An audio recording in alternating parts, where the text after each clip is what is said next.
Oi, gente boa, quem quer que venha aqui para conversar. Eu estava aqui em cima, no meu quarto, com a Adriana, e ela está presa à condição de estar com dois pés quebrados, então, mobilidade muito pequena ainda, mas progredindo. E eu falei a ela, eu estava lá fazendo companhia e eu não gosto que ela se sinta só em momento algum. Pois bem, mas eu estava inquieto.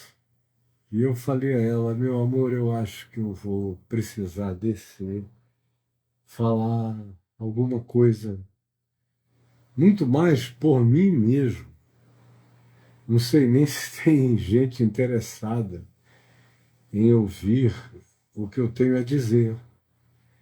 Mas eu ando numa inquietação enorme, porque eu abro aqui esse meu aparelho celular, aí entro em qualquer que seja o ambiente e a quantidade, por exemplo, cliquei no YouTube, a quantidade de maluquices, de confusões que você encontra, de mistura na cabeça das pessoas, de pastores que falam as maiores barbaridades, citando nome de livro da Bíblia, de profetas, vão criando uma salada louca, como eu ouvi, eu ouvi angustiado hoje o pastor Rina dando uma entrevista num podcast, e meu Deus, tudo, absolutamente tudo, para ele é satanismo, é luciferianismo. O primitivismo humano é todo luciferiano, no sentido de ir tentando conectar uma viagem que ele partiu das genealogias em Gênesis, mostrando a presença do Illuminati em tudo. Aí vem, aí chega a Ismael, filho de Abraão com Agar, e que é Edom na Bíblia, explicitamente dito. Ora, Ismael é o pai dos filhos de Edom. Então, qualquer um sabe na escola dominical da igreja presbiteriana desde criança. Então, mas aí vem aquela mistura, aquela loucura, e vem todos aqueles povos vinculados a Edom, são satânicos, demoníacos, e prossegue nessa linha, e nessa linha vai pulando, dando saltos históricos, homéricos, importantíssimos, sobre as coisas verdadeiramente satânicas. As coisas verdadeiramente satânicas. Enquanto isso, ele vai colocando mandinga e diabrice sobre todos os povos. Os hititas eram filhos do caos, traziam o caos, e os hititas viveram milhares de anos antes de haver Bíblia e continuaram depois dos personagens bíblicos, embora o texto bíblico seja muito posterior aos personagens narrados no texto, muito posterior. Mas eu não tenho nenhum problema com nada disso. Aí lá vem ele e vai, mistura até pular, mistura os de Edom com os nabateus com os satanistas, e com Herodes o Grande, com os romanos, aí vem, aí engata naquela loucura, tudo lido. Eu via que ele baixava, ele lia, porque ele não tinha aquelas informações todas de carreirinha, e aí ele lia, nem sempre dava anos, ele só ia criando uma conexão, mas sem cronologia de tempo mesmo, espaço, porque senão ele teria que mencionar coisas que cronologicamente contrariariam a Bíblia. Aí ele vem, cita Joséfos antes, faz uma salada com Obadias, Naum, e vai aplicando tudo ao satanismo, ao luciferianismo.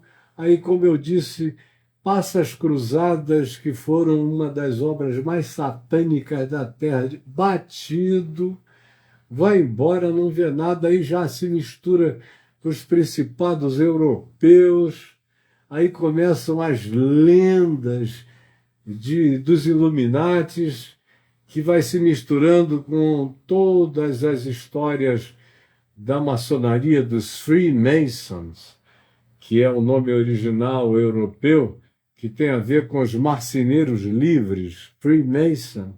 Em inglês é isso, eram os caras que construíam e que se criou a certeza ou a lenda, seja o que seja, se criou a continuidade narrativa de que eles espalharam em todos os lugares os seus símbolos, as suas mensagens secretas, as suas profecias satânicas e um monte de coisas. Isso vem aí, ó, há anos e anos e anos. Anos. E o cara misturando essa coisa toda, quem estava ouvindo não tinha condições históricas de conhecimento de causa detalhada para rebater, para questionar, para perguntar. Isso é um episódio. Aí você faz assim, cai no outro, que é a celebração da chegada, da descoberta dos Anunnakis, como sendo uma negação do Deus único, vivo e verdadeiro, que de fato a criação humana é totalmente politeísta, e aí vai, não sabem nada de Anunnaki. Anunnaki invadiu o YouTube de um ano e meio para cá, nem na pandemia estava assim. Tem nem um ano e meio, não, tem menos de um ano que os Anunnaki chegaram, junto com quantidade enorme de avistamentos. Agora, Anunnaki é uma coisa da minha parentela cultural, acadêmica e de pesquisa desde a minha juventude, que eu estudo tudo isso, que busco ler. E antes da internet eu ia para as bibliotecas, especialmente no exterior, comprava livros intrigantes que ninguém queria ler e vinha pesquisando há décadas sobre tudo isso. E eu entendo um pouquinho disso. E para enfrentar qualquer um que eu conheça, em qualquer dessas áreas e desses âmbitos, que para eles é só uma moda. Mas eu levo isso a sério há muitos anos, por causa da Bíblia. Foi a minha convicção de que as histórias bíblicas pré-diluvianas são verdadeiras e não são mitos, mitos no sentido de que sejam invenções. Elas podem ter até uma síntese arquetípica, mas elas não são narrativas de construção mítica proposital, elas se remontam a realidades, concreções, fatos reais. E eu tenho muito a dizer a respeito disso. E do que a gente chama do Homo sapiens sapiens em, por exemplo, Adão e Eva, para cá, é uma besteirinha de história. Uma besteirinha de história que está contida ali até o capítulo 11. Mas muito antes do 11, até o capítulo 5.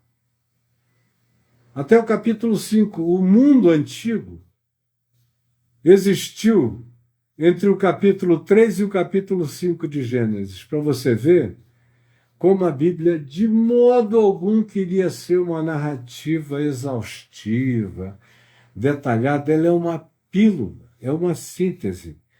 Preste atenção, a Bíblia se dedica do mundo pós-diluviano para cá. É onde está praticamente a atenção dela. Porque o mundo diluviano, na Bíblia descrito em Gênesis 6, dá a razão, dá a mediação salvadora, que é Moisés e a arca, a estratégia de preservação da vida, que são os casais de animais, e aí vem o dilúvio, aí começa depois a coisa de ver se, parando a água, já apareceu alguma terra, aí soltam as aves, até que há o retorno de uma delas com um raminho de oliveira, e aí Noé entende que nas maiores e mais elevadas montanhas, a oliveira, que é uma árvore que sobrevive a praticamente tudo, estava viva, havia chão. E aí é quando ele vai abrir a porta, olhar e ver aonde pode pousar para recomeçar a vida. E daí para frente. E daí para frente. Aí vem a Torre de Babel, depois vem os assírios, quando surge a pessoa de Abraão em Ur dos Caldeus. Aí a gente começou a falar na história da civilização mesopotâmica e assíria para cá, ou seja, de uma coisa muito recente. Muito recente. Isso sim é mito. Se pensar que a humanidade começou há 6.000 anos atrás e que o Jardim do Éden é uma ocorrência de 6.000 anos para cá e que o mundo parou de ser, foi acabado há 6.000 anos atrás, aí Deus tirou uma soneca no sétimo dia, há 6.000 anos. Isso é patético, é ridículo. A Bíblia não é um livro da antiguidade da Terra. E nem é pertinente à Terra, nem às outras criaturas. Ela é um livro pertinente aos homens e não a todos os homens. Porque milhares, milhões de seres humanos existiram antes e para além das fronteiras da narrativa bíblica. E sociedades extraordinariamente evoluídas e desenvolvidas tinham sido criadas. Eu sou um que já dei muita explicação na qual eu não cria, mas tentava dar por causa do meu compromisso juvenil, com 18, 19, 20 anos, de ter que provar o tempo todo que a Bíblia era a palavra de Deus, não por causa do que ela ensinava de bom, de acordo com Deus, especialmente quando ficou claro para mim que tinha que ser de acordo com Cristo Jesus. Mas eu me converti com todo fervor, ardoroso e fanático de um convertido inteligente, arguto, e com muita resposta para dar, com muita provocação, com muita leitura e avidez e pensamento, estimulado por um pai altamente estimulante, espiritual e intelectualmente. Eu, muitas vezes, quando perguntava, escuta, Caim foi expulso do jardim do Éden, saiu expulso e se casou com uma mulher na terra de Nod. Casou com quem? Que terra era essa? Aí eu mesmo simplificava, casou com uma das irmãs, a gente não sabe quanto tempo tinha passado, não tem essa narrativa, mas a evolução do mundo à volta do chamado Jardim do Éden é tão grande que havia imensas cidades, milenares cidades e sociedades. É estranho, é complexo, e são milhares de anos agora, quase todo dia. Eu me lembro bem de 48 anos atrás, eu chegando na cidade de Jericó, bem novo, nos meus 20 e tantos anos, chegando lá nos anos 70, sozinho e andando em Jericó. Era uma outra Jericó em relação ao que tem hoje lá, andando e vendo os achados, e perguntando a quem podia informar, ou que falasse espanhol, praticamente ninguém falava português, e recebi explicações corretas, que depois eu mesmo fui pesquisar.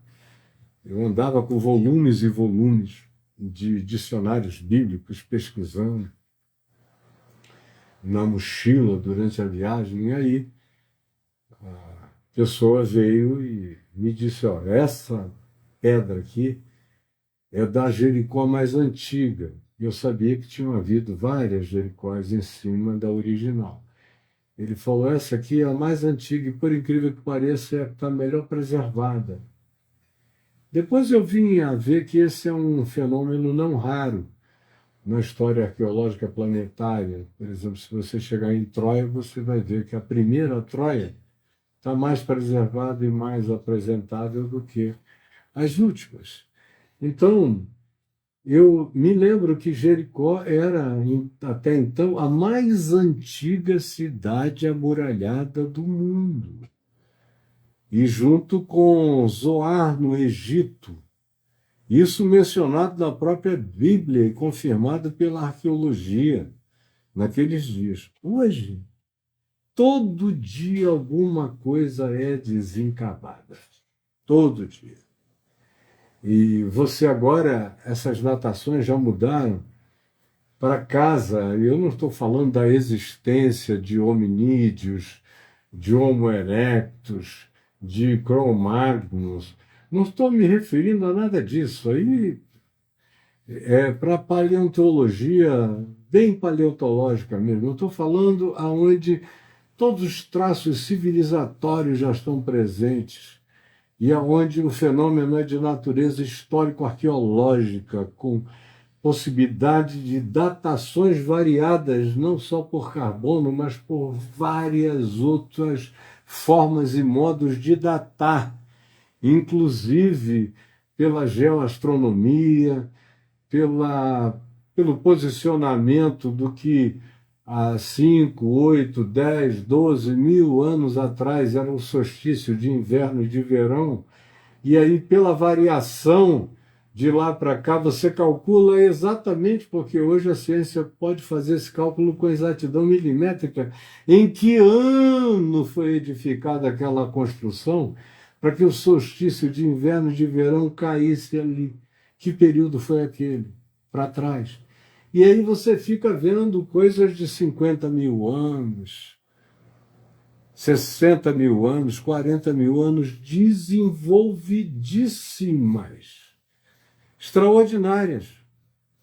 E o grande argumento, por exemplo, dos que querem ser acadêmicos cristãos, mas são religiosos, aferrados à doutrinação dogmática religiosa, é o seguinte, que eu li, quando eu me converti, nos livros que eram publicados lá em San Diego, na Califórnia, do Centro Cristão de Ciências, alguma coisa assim, que também produziam os filmes e que tentava fazer apologia de resposta bíblica, mostrando que da cronologia à terminologia, à letra, ao tio, ao y, a tudo, a Bíblia era exata a palavra de Deus em todas as coisas, como as descobertas de natureza paleontológica, geológica e arqueológica não cessavam de aparecer já há 70 anos atrás, eles tinham que arranjar um argumento para aquilo ali. Qual era o argumento que eles arranjavam? Eles diziam, não, o mundo foi criado mesmo há 6 mil anos atrás. Tudo isso. Agora, já foi criado com uma aparência de velho. Olha só o argumento, a falta de honestidade intelectual total. Total. Não. O mundo foi criado há 6 mil anos atrás. mas ele foi criado com a aparência de 4 bilhões e meio de anos, só com a aparência e com os componentes que nessas medições são avaliados com essa antiguidade. Aí, para mim, não deu. Quando o argumento chegou nesse nível de falta de respeito, de falta de reverência, eu joguei a toalha e falei, não, eu amarei a Jesus de todo o meu coração, a minha relação é com Jesus, eu creio em todas as narrativas da Bíblia, eu creio, para o bem e para o mal. E a maior parte das narrativas bíblicas não narram o bem, mas sim o mal. Porque se tem um povo satanista no Velho Testamento, foi o povo de Israel. Foi pior do que Edom. Viu, pastor Rina? Foi pior do que Edom. Foi pior do que os habitantes anteriores da terra, os cananeus, jebuseus, heveus, girgazeus, todos aqueles povos, emumins, refaíns, todos eles. É o que dizem os profetas. Vós encheste e ultrapassaste as medidas deles. Vocês passaram como o maior bruxo da antiguidade, por falta absoluta de conhecimento, é que não se reconhece o fato de que foi Salomão. O mundo inteiro sabe, as literaturas paralelas sabem, o judaísmo sabe, mas os crentes ficam só com a afirmação de que a ele foi dada a sabedoria maior do que a qualquer outro homem. E não levam nem em consideração que o livro de Eclesiastes, se foi escrito por ele, interessa muito pouco, ou nada. Sem dúvida, no entanto, há uma probabilidade enorme de que tenha sido escrito a respeito dele.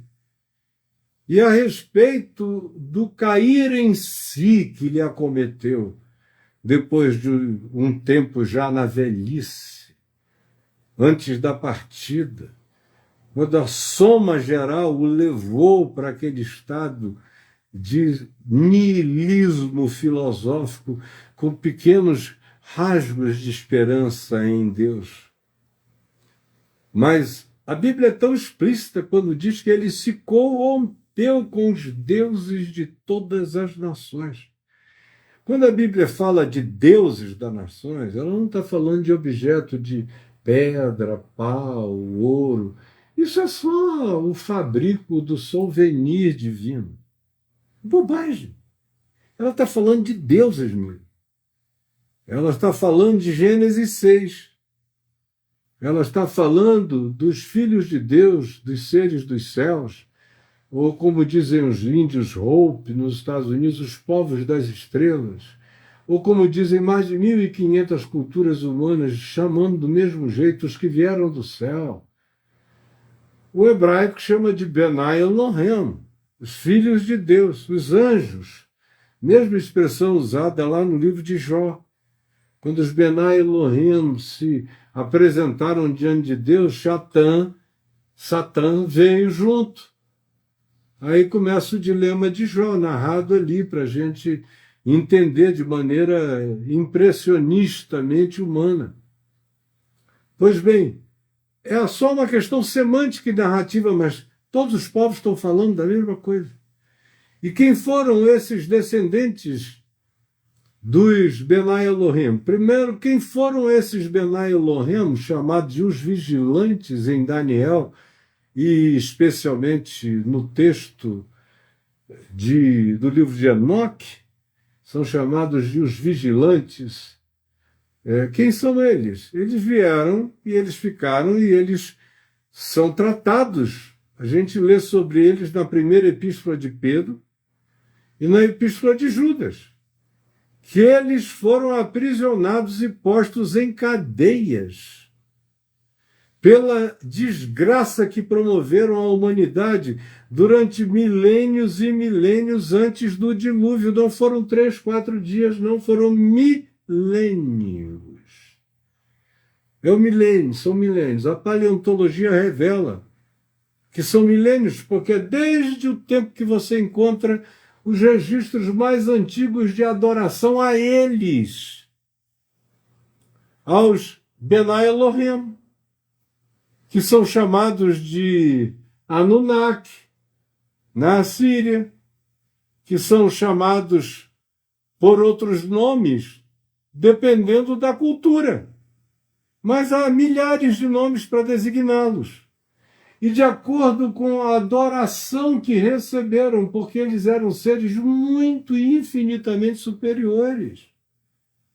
Eu narro no meu livro Nefilim, que eu escrevi em 99, é sobre isso, sobre os Anunnaki, sobre os Nefilim, sobre os Benai Elohim. E já era um livro velho, que eu queria ter escrito muito tempo, mas aproveitei a fatidicidade do ano de 98, 99 para misturar a história dos Benai Elohim com o que estava acontecendo comigo e com o meu mundo. Mas, pois bem, voltando. Então, a narrativa bíblica pré-diluviana é muito curtinha no texto da Bíblia, mas ela é longa, longa, longa, longa, porque a Bíblia se dedica ao que vem a ser a ênfase semítica da própria descendência de Noé. Ela não é acerca de Jafé, nem é acerca de Cão, outro filho de Noé. Ela é um livro que continua dando ênfase nos semitas, em Sem, um dos filhos de Noé. A Bíblia é, portanto, a mantenedora dessa linhagem semítica pós-diluviana. Você lê um livro pós-diluviano, com sínteses pós-diluvianas. Agora, não sabe absolutamente nada sobre o pré-diluviano. O pré-diluviano, você lê sobre ele no que você não encontra na Bíblia, que é, por exemplo, o livro de Enoque. É maravilhoso para te ensinar sobre o mundo pré-diluviano. Ele é acerca do pré-diluviano. Por exemplo, a mitologia grega.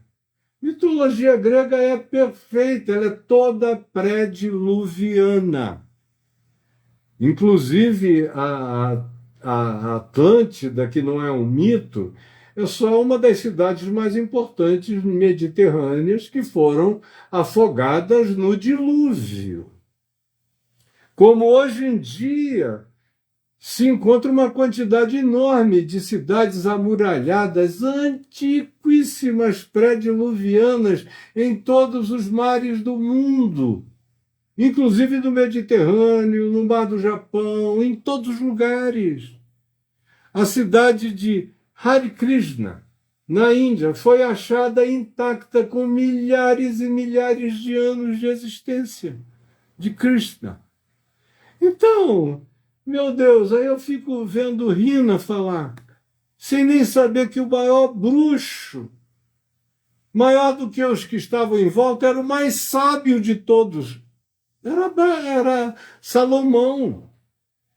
É por isso que você vê que quando Jesus expulsa o demônio, a única vez que Jesus alude a Salomão é quando ele é acusado de expulsar demônios pelo poder de Belzebu, maioral dos demônios. Aí ele diz, olha, não brinca com coisa séria, cuidado para vocês não pecarem contra o Espírito Santo, porque vocês têm certeza que eu estou expulsando demônios pelo dedo de Deus, pela autoridade de Deus, na minha boca, na minha vida. Vocês sabem que é verdade. E vocês estão inventando uma mentira contra o Espírito Santo, que é quem opera em mim, expulsando esses espíritos malignos e dizendo que o trabalho do Espírito Santo na minha vida é obra de Belzebu, maioral dos demônios. Cuidado, Porque o pecado contra o Espírito Santo começa com a lucidez consciente, portanto, lucidez de atribuir ao diabo atos divinos. Atos divinos só porque você não gosta do portador, do mensageiro, do veículo, do meio, do modo, da mídia. Mesmo sabendo que é uma coisa divina, você diz que é do diabo. Como eu vejo aí nos últimos 25 anos, muita gente chamando juízo sobre a própria cabeça, quando fica dizendo que eu sou do diabo, que eu sou isso, que eu sou aquilo, me dá muito temor e tremor pela tua vida. Porque você sabe que eu falo cheio do Espírito de Cristo, de Deus. Eu sei que eu tenho o testemunho do Espírito Santo selando, incomodando como um imprimatur de verdade no seu coração acerca das coisas que eu digo. Eu sou um homem sem medo da verdade, com amor a ela, de todo o meu coração. Então, Jesus pegou, após esse episódio, enquanto ele se desenrolava, e essa advertência era trazida por Jesus, ele virou e mencionou Salomão pela primeira vez nesse ambiente de expulsão de demônios. Ele perguntou: por quem os expulsam os vossos filhos? Está no Evangelho de Mateus. No Evangelho de Lucas você encontra isso explicitado. Por que então os expulsam? Porque expulsavam demônios antes de Jesus vir ao mundo, em nome do Deus de Israel. E aí Jesus pergunta: por que então, se eu, quando faço, com essa autoridade que vocês nunca viram, sem mandinga, sem ritual, sem coisa alguma, é só dizer sai, cala a boca, não diz nem quem eu sou. Vocês dizem que é poder de Beelzebul? Não é burrice, Satanás não é burro como vocês. Vocês é que vivem divididos. Mas Satanás não se divide contra Satanás. Assim como não se constrói casa sobre casa sem ter um alicerce que aguente ambas. Do contrário, uma cai sobre a outra. Satanás não é burro como vocês. Então, o que vocês me dizem sobre os exorcismos praticados antes de eu chegar aqui? Eles ficaram calados. Jesus pega e diz do nada: eis aqui quem é maior do que Salomão.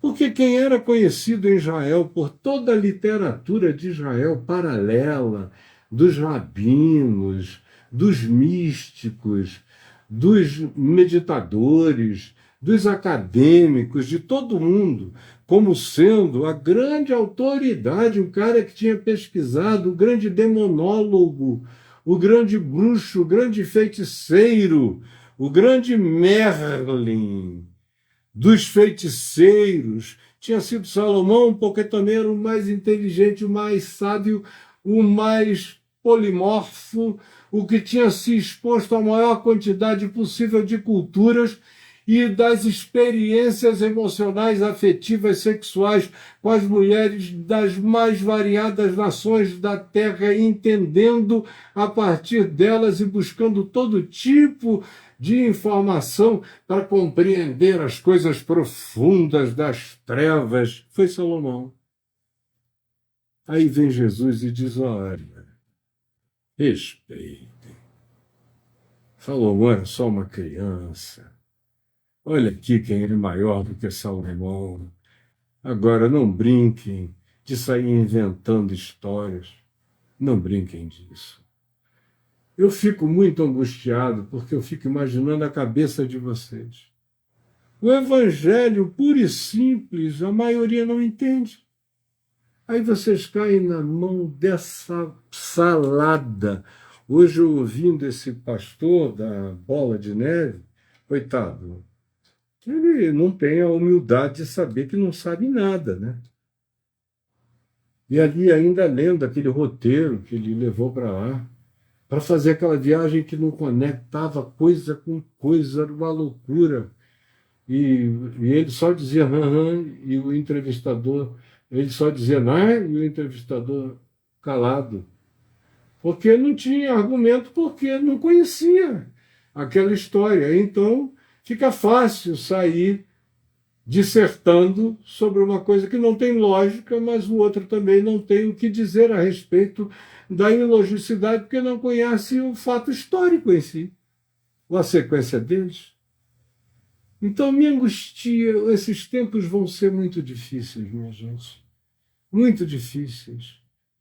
E eu vejo gente aí vibrando, os ex-evangélicos, os que ficaram traumatizados de igreja, há 20 anos atrás estavam nessa, 15 anos, se desconverteram, ou se chatearam, foram expulsos, ou maltratados e tal, aí começaram a entrar numa de ateísmo. Aí eu dei uns cacetes, hoje em dia eu quase não encontro mais aqueles e igrejeiros desigrejados com ateísmo, com esse papo babaca.